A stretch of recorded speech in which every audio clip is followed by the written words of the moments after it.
안녕하세요. 저는 하나님의 신비의 말씀을 전하는 영마루입니다. 오늘은 구약 성경 출애굽기 4장 8절 말씀을 시작하여 4장 9절 말씀 속에 기록되어 있는 모세가 하나님의 명을 받아 애굽 땅에 있는 이스라엘 백성들을 건져내기 위하여 들어가기 전에 하나님께서 모세에게 두 가지의 표적을 미리 보여주십니다. 한 가지는 지난 시간에 이미 말씀을 깨달은 바가 있지만 모세가 가지고 있는 지팡이를 땅에 던졌을 때에 뱀이 되는 사건이었고, 한 가지는 모세의 자기의 손을 품 안에 넣었을 때에 손에 문둥병이 걸리는 사건이었습니다. 이미 지난 시간에 이 내용들을 깨달은 바가 있는데, 지팡이가 변하여 뱀이 된 것은 죄가 없는 우리 예수님이 죄인으로 변하여 태어나실 것을 보여주신 것이고, 품 속에 손을 넣었을 때에 문둥병이 걸렸다는 것은 죄가 하나도 없는 하나님께서 이 땅에 예수라는 사람으로 이름으로 오셔가지고 죄를 짊어지고 상징적으로 태어나실 것을 말씀하신 것입니다. 그리고 문둥병이 걸린 손을 다시 품에 모세가 넣었을 때에 그 손이 원래처럼 깨끗하게 됩니다. 죄를 짊어지신 예수 그리스도께서 무덤 속에 장사가 되셨다가 3일날 부활하셨을 때에 죄가 하나도 없는 하나님의 몸으로 거듭 살아나실 것을 보여준 사건입니다. 자, 그러면 오늘 출애굽기 4장 8절 본문 말씀을 열도록 하겠습니다. 이 내용 속에도 우리들이 알지 못하는 하나님의 신비한 비밀들이 예수 그리스도가 기준되어 숨겨져 있습니다. 그럼 본문 말씀을 열도록 하겠습니다. 여호와께서 가라사대 그들이 너를 믿지 아니하며 그 처음 이적에 표징을 받지 아니하여도 둘째 이적에 표징은 믿으리라. 자, 우리가 여기에서 하나님의 뜻을 바로 깨달아야 됩니다. 모세가 애굽에 들어갔을 때에 지팡이를 던져가지고 뱀을 만드는 사건은 바로 왕 앞에서 행했습니다. 지팡이가 변하여 뱀이 됐는데, 모세가 애굽에 들어갔을 때에 어디에도 자기의 손을 품속에 넣었을 때에 바로 왕이나 애굽 사람들 앞에서, 이스라엘 백성들 앞에서 손이 문둥병이 된 사건은 없습니다. 우리들은 애굽에 들어가기 전에 모세가 미리 미디안 땅에서 하나님이 명령하시는 대로 애굽에서 일어날 일을 미디안 땅에서 미리 하나님이 훈련을 시켜가지고 들여보내는 것 같이 말씀이 기록되어 있지만, 사실은 손을 품속에 넣는 사건은 애굽에서 행하지 않지 않습니까? 자, 보세요. 우리들이 모세가 지팡이를 던지니까 뱀이 되고, 뱀의 꼬리를 잡으니까 다시 지팡이가 되고, 손을 갖다가 품속에 넣으니까 문둥병이 발하고, 문둥병이 발한 손을 다시 품에 넣으니까 깨끗해지는 사건은 다 율법의 죄를 짊어지신 우리 예수님이 무덤 속에 장사되셨다가 3일날 신령한 하나님의 몸으로 거듭나시는 사건이라는 것은 이미 깨달은 바가 있지 않습니까? 그럼 이 사건이 모세가 지팡이를 가지고 바로 왕 앞에서 뱀을 만들 것이고 손을 품속에 넣어가지고 문둥병이 걸리고 또 문둥병이 치료가 되는 이런 사건이 아니라는 것입니다. 전적으로 이 사건의 주체는 복음시대, 신약시대에 오실 우리 예수님과 연관되어 있는 사건입니다. 자, 그럼 보세요. 그럼 성경에 기록된 대로 오늘 4장 8절 말씀을 깨달으면 그들이 너를 믿지 아니하며 하는데 모세가 애굽에 들어갔을 때 이스라엘 백성들이나 애굽 사람들이 모세를 믿지 않습니다. 이건 무슨 이야기냐? 우리 예수님이 이 세상에 사람으로 오셨는데 유대인들이 우리 예수님을 믿지 않을 것을 미리 보여주는 겁니다. 예수님 말씀을 믿지 않았지 않습니까? 자, 보세요. 그럼 그들이 너를 믿지 아니하면 것은 모세를 이스라엘 백성들이 모세의 말을 인정하지 않고 모세의 말을 듣지 않았다는 것은 우리 예수님이 이 땅에 오셨을 때에 이스라엘 백성들 모세의 말을 듣지 않았던 그 후손들이 똑같이 예수님의 말씀을 듣지 않을 것이라 이걸 하나님이 미리 신약 복음 시대에 일어날 일을 기록해 두신 것입니다.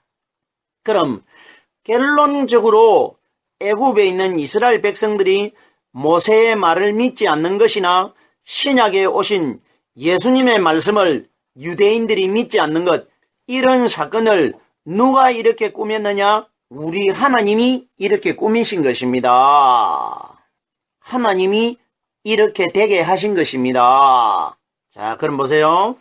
그들이 너를 믿지 아니하면 것은 예수님이 이 땅에 오셨을 때에 유대인들, 이스라엘 백성들이 예수님의 말씀을 듣지 아니할 것을 하나님이 미리 말씀하신 것입니다.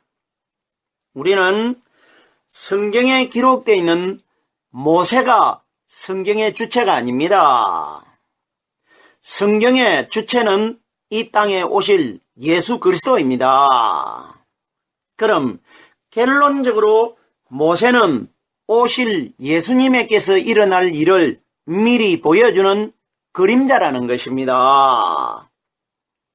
이러기 때문에 신약 성경 히브리서 10장 1절 말씀해 보면은 율법은 장차 올 좋은 일의 그림자요 참 형상이 아니니라. 그러면 결론적으로 율법의 그림자가 되는 구약의 모세나 신약의 마리아 몸속에서 태어난 예수님이나 기간은 다르지만은 시대는 같은 사람입니다. 구약의 1500년 전에 태어난 모세도 율법의 사람이고 1500년 이후에 이 땅에 태어나신 예수님도 율법의 사람입니다. 연도, 기간은 차이가 있지만은 시대는 똑같은 시대입니다. 그러면은 모세가 예수님의 그림자인 것은 예수님이 성령님의 그림자이기 때문에 모세도 성령님의 그림자고 우리 예수님도 결론적으로 오실 성령님의 그림자라는 것입니다. 그러면은 모세도 실상이 아니고 예수님도 실상이 아니고 우리의 실상이 누구냐? 무덤 속에서 죄를 벗어버리고 부활하신 성령 그리스도가 우리의 믿음의 실상이라는 것입니다. 자, 그럼 그들이 너를 믿지 아니하면 그 처음 이적의 표징을 받지 아니하여도, 그럼 보세요. 처음 이적의 표징이 뭡니까? 마리아 몸속에서 태어난 예수님이 처음 이적의 표징입니다. 표징이라는 뜻은 표적입니다. 표적. 증거라 이겁니다. 그럼 보세요. 처음에 마리아 몸속에서 우리와 똑같은 어린 아기 사람으로 태어나신 그 예수님은 우리의 진짜 실상적인 표적이 될 수가 없고 33살이 될 때에 무덤 속에서 성령 세례를 받고 부활하신 그리스도가 우리의 표적이 될 것이라 이 원리입니다. 자 보세요.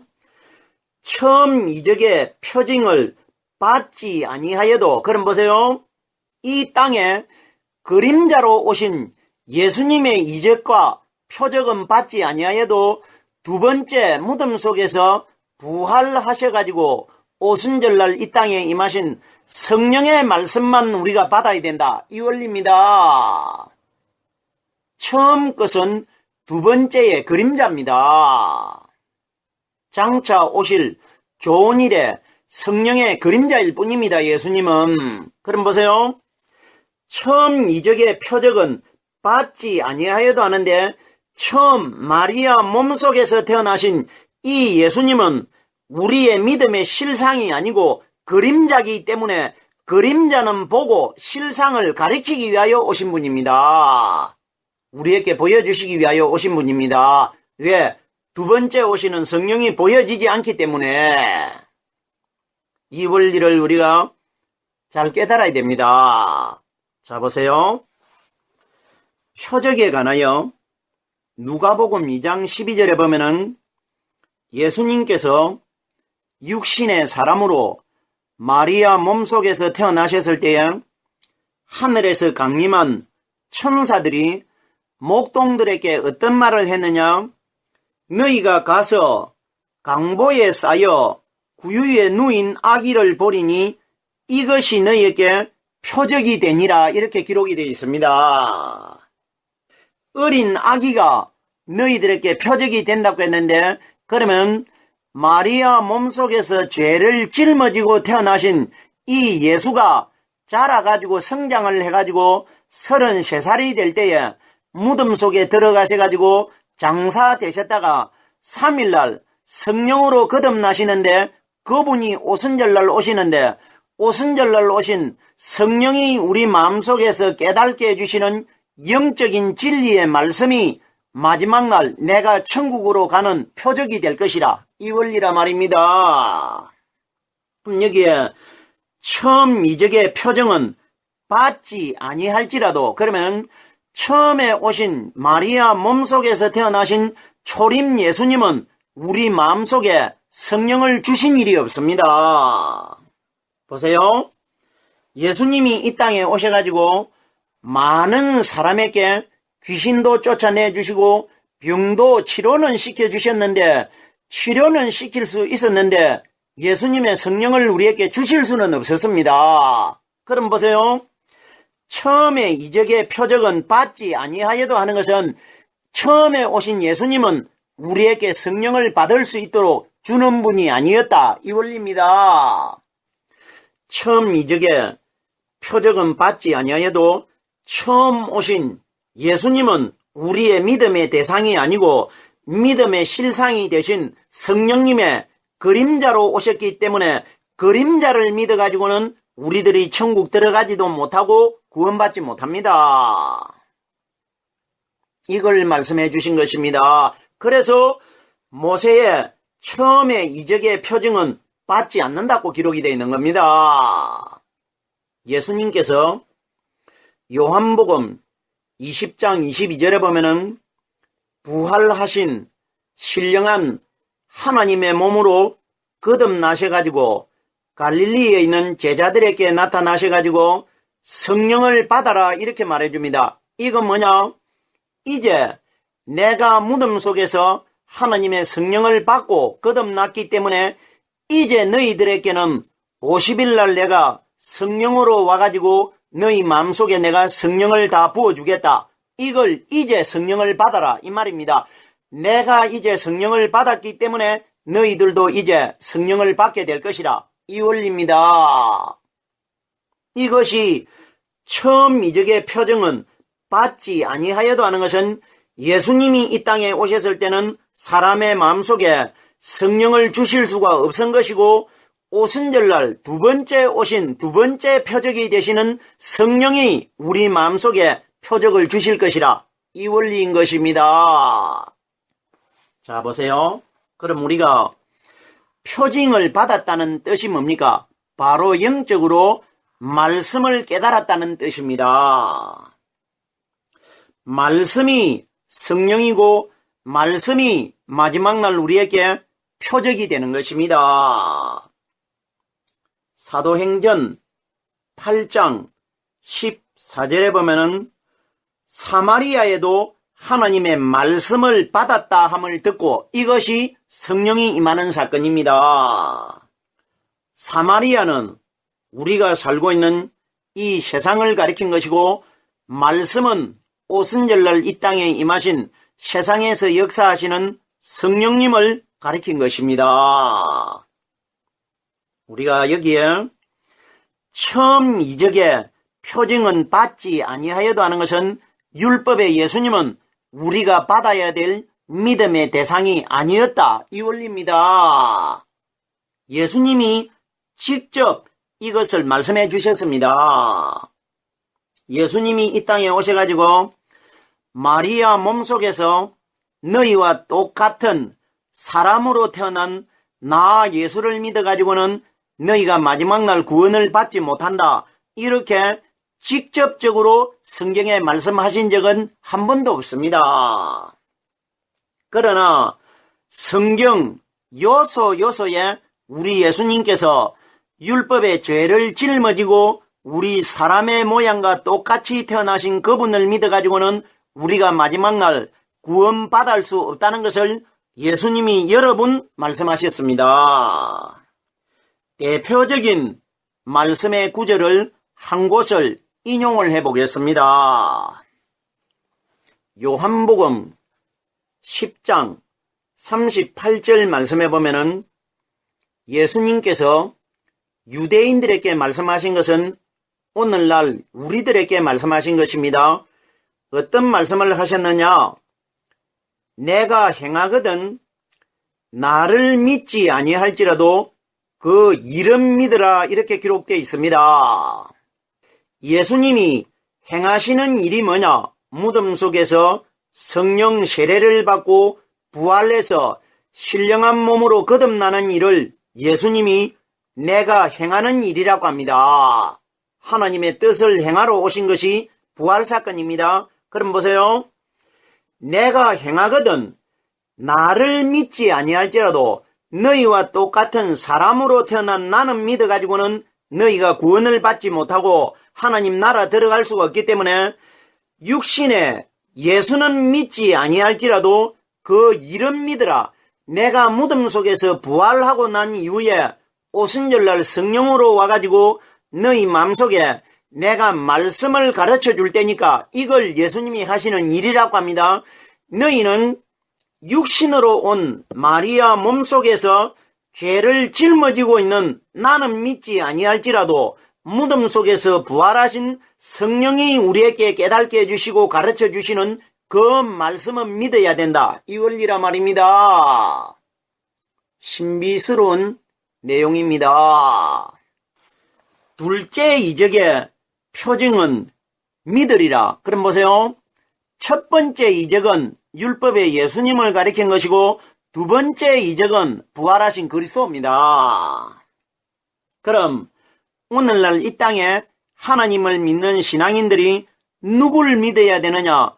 두 번째 무덤 속에서 부활하신 오순절날 이 땅에 임하신 성령께서 우리에게 가르쳐 주시고 깨닫게 해주시는 이 말씀을 우리가 믿어야 이것이 하나님을 믿는 신앙이 된다는 것입니다. 충분히 깨달을 수 있는 원리 아닙니까? 계속해서 4장 9절 말씀 마지막 구절입니다. 그들이 이 두 이적을 믿지 아니하며 네 말을 듣지 아니하거든 너는 하수를 조금 취하여다가 육지에 부어라. 네가 취한 하수가 육지에서 피가 되리라. 자 보세요. 우리들은 이 내용을 어떻게 깨닫고 있습니까? 모세가 애굽 땅에 들어가 가지고 나일강에 물을 다 변해서 피가 되게끔 했다. 이런 원리로만 깨닫고 있질 않습니까? 마치 모세가 애굽 땅에 들어가 가지고 애굽에 있는 모든 물이 피로 변하는 사건으로만 다 알고 있단 말입니다. 그런데 보세요.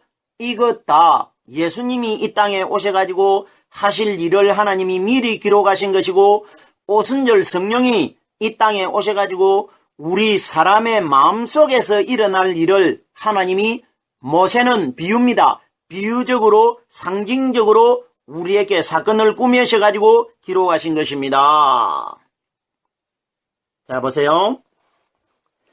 그들이 이 두 이적을 믿지 않는다는 것은 눈에 보이는 예수도 믿지 않았기 때문에 두 번째 오신 성령은 사람의 눈에 보이지 않기 때문에 더더욱 믿지 않습니다. 보세요. 사람의 심리가 눈에 보이는 것을 믿겠습니까? 눈에 보이지 않는 것을 믿겠습니까? 그럼 보세요. 예수님은 보이지 않는 성령님의 그림자로 오셔가지고 3년 반 동안 유대인들에게 보여주셨는데도 유대인들이 보고도 믿지 않는데 보이지 않는 성령님을 어떻게 믿겠습니까? 그럼 보세요. 그들이 이 두 이적을 믿지 않는다는 것은 율법의 사람으로 오신 예수를 믿지 않았던 중동에 있는 유대인들이 이후에 오순절날 오신 성령은 더더욱 믿지 않을 것이라, 이걸 우리에게 미리 하나님이 말씀해 주시고 있는 겁니다. 이러기 때문에 오늘날 이 땅에 있는 우리 신앙인들이 하나님의 성령을 믿기가 굉장히 어려운 겁니다. 눈에 보이는 예수도 믿지 않는데 보이지 않는 성령은 바로 오늘날 우리들에게 남겨져 있는 성경에 기록되어 있는 이 말씀이 성령입니다. 그럼 보세요. 보이지 않는 이 말씀을 하나님으로 믿기가 얼마나 어렵겠습니까? 하나님 믿는 것이 우리들이 생각하는 것처럼 성경만 들고 교회만 나가면 하나님 믿는 것이라, 이런 원리 결단코 아닙니다. 성경에 기록되어 있는 이 하나님 말씀이 성령으로 깨달아지는 것이 하나님을 믿는 것입니다.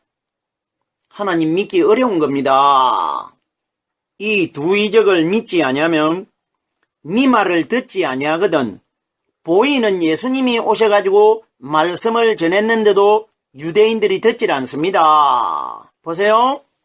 예수님께서 이 땅에 오셔가지고 요한복음에 몇 번을 말씀하셨습니다. 모세의 글도 믿지 않는데 너희가 나를 어떻게 믿겠느냐. 모세의 글은 마리아 몸속에서 태어난 율법의 상징이 되는 예수님을 가리킵니다. 그러면 율법의 눈에 보이는 사람으로 육신을 가진 실체로 보이는 나를 믿지 않는데 보이지 않는 나를 어떻게 믿겠느냐, 이 말씀을 하신 것입니다. 결론적으로 성경에 기록되어 있는 이 말씀이 바로 예수님이신데 말씀만 보고 너희가 어떻게 나를 깨달을 수 있겠느냐, 이런 말씀을 해주신 것입니다. 네 말을 듣지 아니하거든. 너는 하수를 조금 취하다가, 성경에 나오는 하수가 뭐냐? 하수는 물입니다. 물이 뭐냐? 물은 말씀입니다. 예수님께서 사마리아 여자에게 내가 주는 물은 영원히 목마르지 않는다고 했습니다. 이걸 상징적으로 하수라고 하는데 예수님이 주시는 물이 뭐냐? 성령의 말씀입니다. 그럼 여기에 너는 하수를 조금 취하여다가 예수님 마음속에만 겨자씨만한 믿음이 들어있었습니다. 이걸 하수를 조금 취하여다가 예수님이 가지고 계신 것은 성령 하나만 들어있는데 이 성령이 온 세상으로 전파될 것이라 말입니다. 이걸 하수가 물의 성령의 말씀입니다. 하수를 조금 취하여다가, 취했다는 건 뭡니까? 예수님 마음속에 겨자씨만한 믿음이 들어있다, 이 원리입니다. 온 애굽을 피로 물들어 버립니다. 애굽은 세상입니다.